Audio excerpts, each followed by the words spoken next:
जो शालेय उपक्रम आहे हा उपक्रम या ठिकाणी आज आपल्या शाळेमध्ये संपन्न होत आहे। या उपक्रमामागचा उद्देश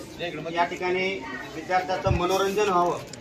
त्याचबरोबर विद्यार्थ्यांना दैनंदिन जीवनामध्ये जे व्यवसाय आहे त्या व्यवसायाचं ज्ञान कौशल्य आत्मसात व्हावं, त्याचबरोबर व्यवसाय करत असताना ज्या काही व्यवहारामध्ये फायदा असतो तोटा असतो या बाबी त्यांना समजाव्या, या सगळ्या दृष्टिकोनातून या ठिकाणी या आनंद नगरीचं आयोजन या ठिकाणी आपल्या जिल्हा परिषद प्राथमिक शाळा रामगव्हाण या शाळेमध्ये